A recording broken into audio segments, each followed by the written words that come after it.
Oke guys, hari ini kita mau buat konten ini nunjukin ketika kura-kura kita makan ya.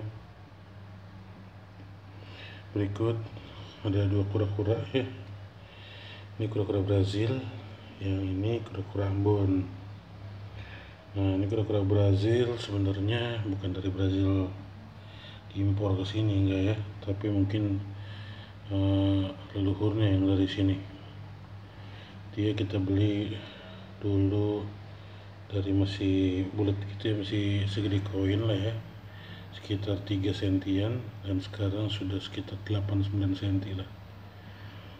Nah, ini kita beli waktu itu bulan Oktober ya, awal Oktober 2019, dan sekarang sudah masuk ke Agustus, berarti udah 10 bulan kita keep dan awet ya.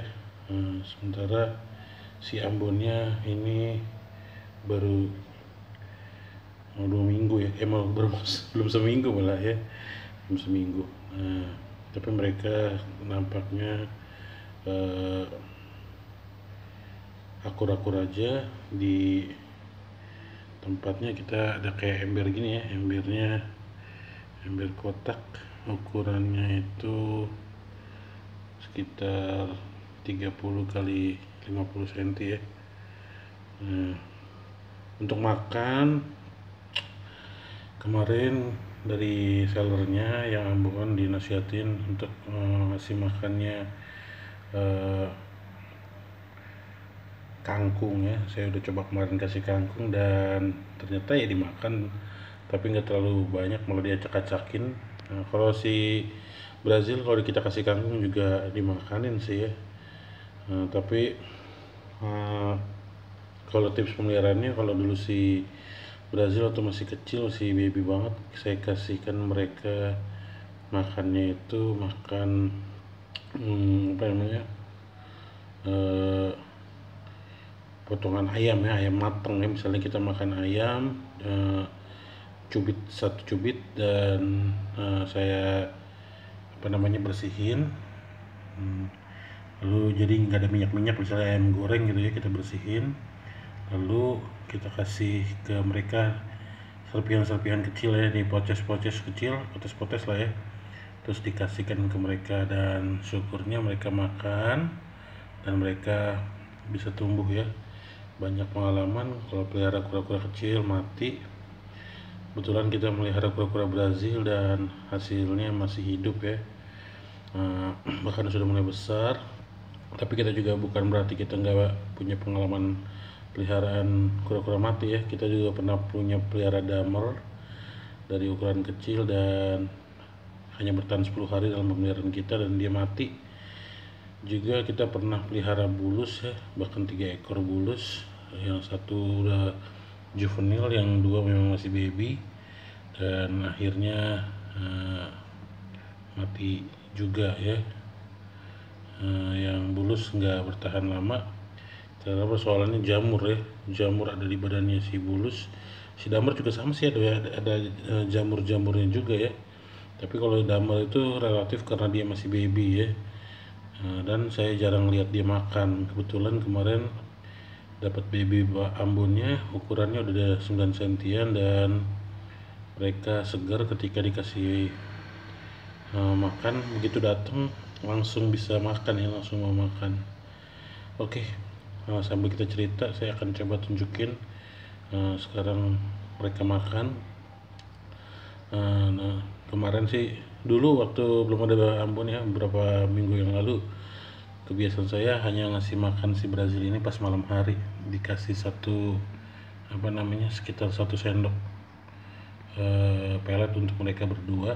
Tapi setelah ada si Ambon, saya coba kasih pagi sore karena Ambonnya relatif rakus gitu ya. Padahal kata orang kura-kura Brazil yang rakus, tapi yang saya dapati di tempat saya ini, kura-kura Ambonnya yang lebih banyak makan ya.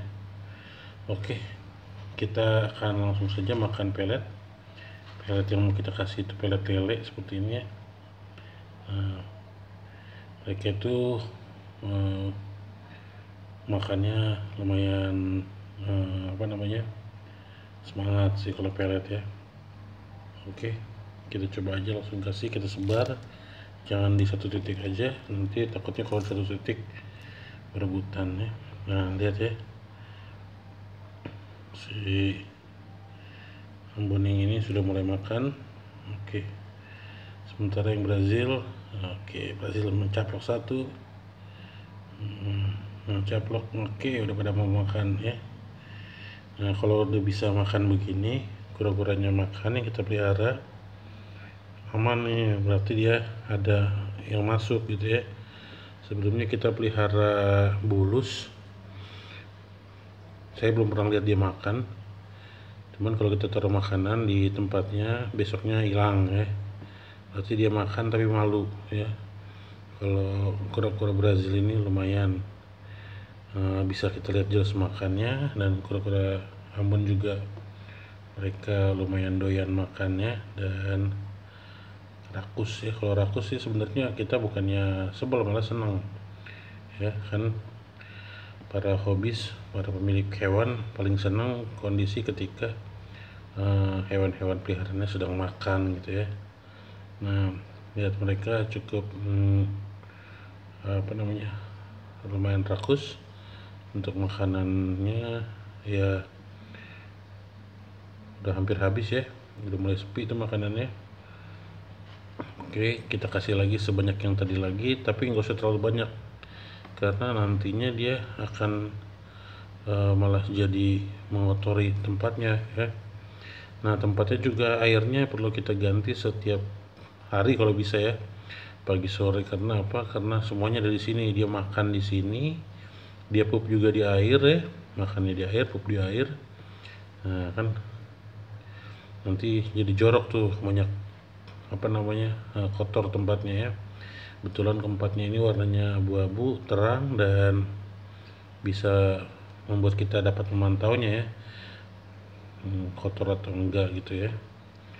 Oke, kita tambahin lagi sejumput aja ya, sejumput aja kayak gini kita kasih. Oke, nah untuk makan kalau dia mau doyan begini kan enak. Kalau dia mau kita variasikan, sesekali bisa kita masukkan ikan-ikan ya. Kita beli ikan makanan, ikan predator tuh, ikan mas ya. Itu kan satu, misalnya cuma beli aja 2000 perak itu dapat 8 ekor gitu ya, masukin ke sini dan nanti satu-satu hilang tuh dimakanin sama mereka ya, dalam semingguan lah biasanya, dalam beberapa hari lah habis gitu ya. Walaupun kadang bisa juga sehari habis semua ya, kalau ikannya pada celeng langsung dimakan. Kalau ikannya seger sih nggak ini, kalau ikannya pada seger susah untuk ditangkap sama mereka ya, akhirnya jadi berteman dulu. Tapi sampai ikannya ada yang celeng, udah langsung ekornya dimakan atau kepalanya dimakan, nggak lama semua badannya udah hilang tuh ya, dimakan sama mereka. Mau variasi lagi makanan ya, daging ya, kalau kita makan boleh sesekali kita kasih makan ya. Buat kalian yang mau pelihara kura-kura terus takutnya wah makanannya mahal banget kalau ayam, nggak usah pikirin mahalnya ya, cukup misalnya kalian ketika makan sisihin aja sepotong ya. Nah, sepotong kalian kalian mut aja tuh bumbunya segala macam. Nah, atau misalnya sebelum dimasak ya kalian pisahin sepotong kecil gitu ya. Ayam juga sama, daripada kalian alokasikan dari awal seekor ayam sepotong ayam buat makanannya, nggak usah. Jadi pas kalian makan pisahin segigit aja ayamnya, terus cuci, terus kasih ke mereka. Itu udah bikin variasi makanan buat mereka ya. Nah, kalau misalnya kalian mau buat makanan biasanya ya pelet itu nggak mahal guys. Nah, misalnya saya nih pelet nih segini, ini kotak gini, ini saya beli 5.000 nih, 5.000 di tukang makanan ikannya, karena ini makanan lele sebenarnya. Cukup beli 5.000, ini bisa buat 2 bulan, ini nggak bakal habis cepet-cepet nih ya. Cuman jeleknya peletnya nanti kalau dia udah tinggal 1/4 biasanya atau sering digoncang-goncang, nanti peletnya jadi hancur, jadi bubuk. Nah ya kalau jadi bubuk jadi jelek tuh. Jadi apa namanya, ngotorin air ya, itu dia. Nah itu adalah tips dari saya tentang pemeliharaan kura-kura, mulai dari makannya ya. Dan satu lagi adalah buat kita yang punya anak, kura-kuranya mau dipegang sama anak-anak boleh, tapi sesekali. Tapi ketika yang baby itu kalau bisa jangan banyak-banyak dipegang sama anak-anak ya, biarin aja dia, karena dia stres tuh ya. Kalau masukin ke akuarium atau masukin ke tempatnya, ya udah, habis itu biarkan di situ, nanti dia akan apa namanya, akan hidup, nanti dia mau makan ya. Dan bahkan kalau saya sehari-hari itu, nanti kalau udah selesai makan begini, si kura-kura ini kalau bisa saya tutup ya. Nah karena saya low budget banget ya untuk ini, tutupnya cukup begini aja nih. Ada kardus ya, lempengan kardus ini dibolong-bolongin, udah tinggalin aja begini, udah beres ya. Kenapa kita perlu ditutup? Karena takutnya ada predator ya, kalau ada kucing atau tikus, kita nggak tahu kalau mereka diserang ya. Tapi kalau udah begini udah aman nih, nggak bakal diganggu lagi. Oke, itu dia tips pemeliharaan kura-kura sederhana dari saya ya. Sampai sekarang baru pernah pelihara damer, Brazil, Ambon, sama bulus ya, bulus pelo ya. Oke, yaudah, kita lihat aja ke depannya. Kalau kita makin tertarik dengan dunia kura-kura, mungkin kita coba mengadakan jenis-jenis yang lain di sini ya. Oke, jangan lupa like, subscribe, dan komen kalau ada yang mau tahu tentang pemeliharaan kura-kura. Sekian dulu dari saya, bye.